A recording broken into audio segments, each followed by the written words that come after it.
Class आज जो हम लोगों ने क्वेश्चन करना है वो है क्रॉसिंग ऑफ चेक। सबसे पहले इसका इंट्रोडक्शन है। इंट्रोडक्शन हम पहले बैंक अकाउंट में और इस चैप्टर में पढ़ चुके हैं, तो आप लोग वहीं से कर लीजिएगा, दोबारा से न्यू याद करने की ज़रूरत नहीं है। ठीक है, फिर भी मैं आपको मुख्तसर सा शॉर्ट फॉर्म में बता देती हूँ।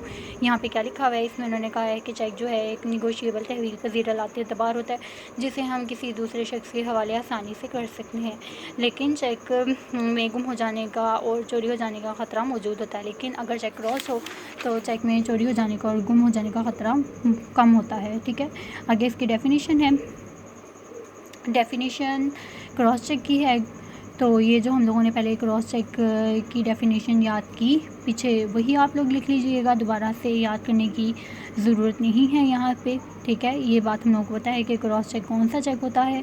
जो चेक फेस से क्रॉस हो उसको हम क्रॉस चेक कहते हैं। ठीक है, ऐसे चेक की पेमेंट बैंक अपने काउंटर पे नहीं करता, बल्कि इसकी अमाउंट, इस चेक की अमाउंट कस्टमर के अकाउंट में ट्रांसफ़र कर दी जाती है और कस्टमर एक न्यू चेक के ज़रिए से अपने अकाउंट में से इस चेक की अमाउंट आसानी से निकलवा सकता है। Parties who can cross a cheque, वो पार्टीज़ जो चेक को क्रॉस करती हैं, चेक की क्रॉस कारी करती हैं।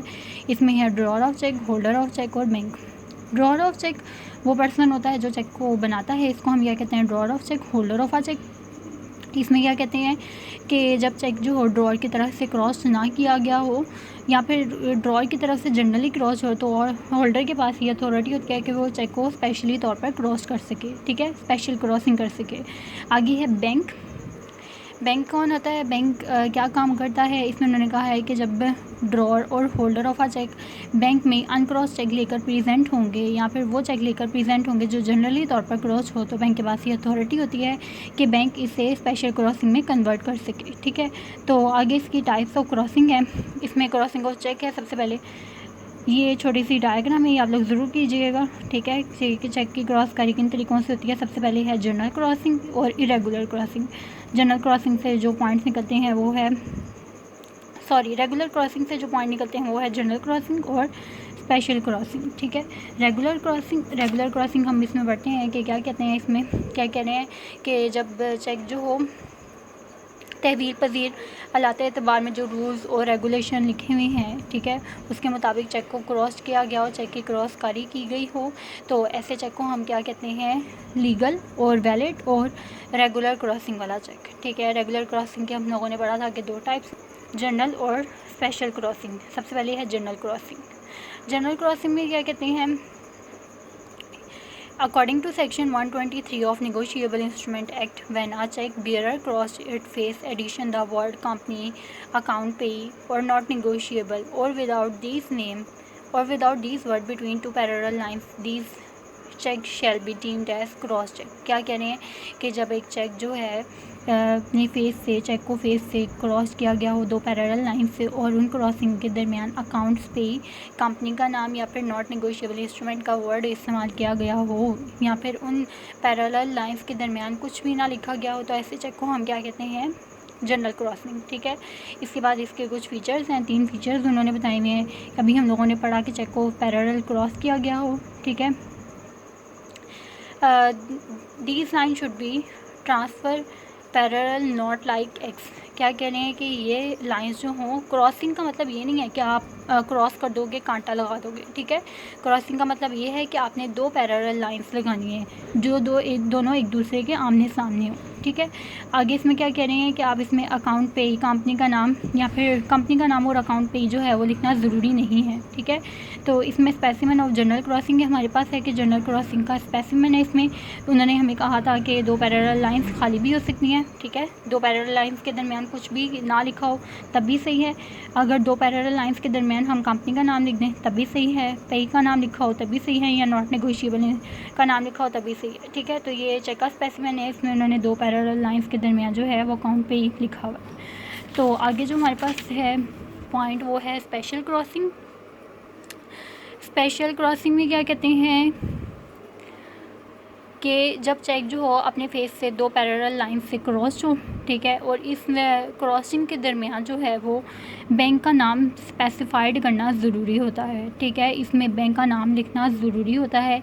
इसके अंदर अकाउंट पे या फिर नॉट नेगोशिएबल का नाम लिखना ज़रूरी नहीं है। इसमें इसके कुछ फीचर्स हैं, इस बात में उन्होंने बताया हुआ है कि 2 पैरेलल लाइंस जो होती हैं वो लगाई जाती हैं, ठीक है। उसके बाद बैंक का नाम स्पेसिफाइड किया जाता है और नॉट नेगोशिएबल और अकाउंट पे का नाम लिखना ज़रूरी नहीं है। तो ये स्पेसिमेन है स्पेशल क्रॉसिंग का, जिसमें उन्होंने 2 पैरेलल लाइंस के दरमियान जो है बैंक का नाम लिखा हुआ है, ठीक है। तो अगर आप अकाउंट पे ही लिखो तो तब भी ठीक है, अगर ना लिखो तो तब भी ठीक है, ठीक है। ये आगे चेक का स्पेसिमेन है, ये भी आप लोग देख लीजिएगा। आगे जो हमारे पास आखिरी पॉइंट है वो है रेगुलर क्रॉसिंग। रेगुलर क्रॉसिंग जो होता है इरेगुलर क्रॉसिंग है। इरेगुलर क्रॉसिंग रेगुलर क्रॉसिंग के बिल्कुल अपोजिट चलता है। जिस तरह रेगुलर क्रॉसिंग में हम लोगों ने पढ़ा था कि रेगुलर क्रॉसिंग जो होती है निगोशिएबल तहवील पज़ीर अलाते दबार के मुताबिक की जाती है, ठीक है। उसमें इंस्ट्रक्शंस को फॉलो किया जाता है। तो ऐसे चेक को हम वैलिड समझते हैं और लीगल समझते हैं। इसमें इरेगुलर में क्या होता है कि ऐसा चेक होता है जिसमें नॉट नेगोशिएबल तहवील पज़ीर अलाते दबार के रूल्स और रेगुलेशन को फॉलो नहीं किया जाता, ठीक है। और तो फिर ऐसे चेक को हम क्या कहते हैं, इलीगल या फिर नॉट वैलिड या फिर इरेगुलर क्रॉसिंग वाला चेक भी कहा जाता है, ठीक है। तो ये इसका स्पेसिमेन और है 3 तरह के स्पेसिमेन है, ये भी आप देख लीजिएगा। 4 हैं, ठीक है। आगे जब हम आते हैं, आखिरी पॉइंट हमारे पास है ऑब्जेक्ट ऑफ क्रॉसिंग, जिसमें उन्होंने बताया हुआ है कि क्रॉसकारी का क्या मकसद होते हैं, क्या ऑब्जेक्टिव होते हैं। तो इसमें उन्होंने कहा है द अमाउंट ऑफ बियरर और ऑर्डर चेक इज़ पेड और एट द काउंटर।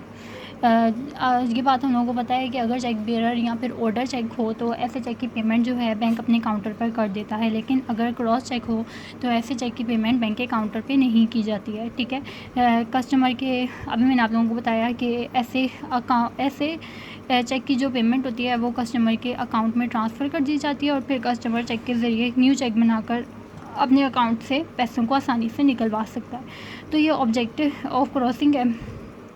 आप लोग क्या कीजिएगा, पहले इसकी आती है ये डेफिनेशन, ठीक है।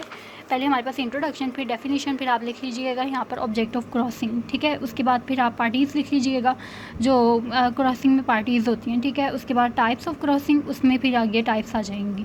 तो आप लोग इस तरह से कीजिएगा, ऑब्जेक्ट को पहले लिख लीजिएगा डेफिनेशन के बाद, ठीक है।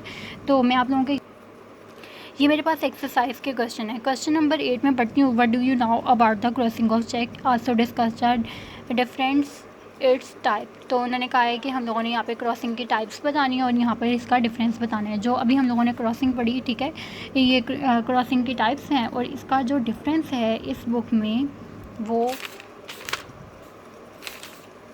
ये है, ठीक है। डिफरेंस बिटवीन स्पेशल और जनरल क्रॉसिंग। स्पेशल और जनरल क्रॉसिंग मैंने अभी आप लोगों को बताया, तो आप लोग वहीं से इसका जो डिफरेंस है वो क्रिएट कर सकते हो, ठीक है। तो आगे जब आप लोग ये ऑब्जेक्ट ऑफ क्रॉसिंग करोगे ना, तो आगे आप लोगों को नज़र आएगा टर्म यूज इन क्रॉसिंग और termination of cheque. Term use in crossing ये हम लोग नहीं करेंगे, इट्स नॉट इम्पॉर्टेंट, ठीक है। टर्मिनेशन ऑफ क्रॉसिंग इसका अलग क्वेश्चन है और ये भी इंपॉर्टेंट नहीं है, तो ये भी हम लोग नहीं करेंगे। हम लोगों ने सिर्फ जो है ऑब्जेक्ट ऑफ क्रॉसिंग तक करना है, ठीक है। तो बाकी फिर हम इंशाल्लाह बाद में करेंगे। अल्लाह।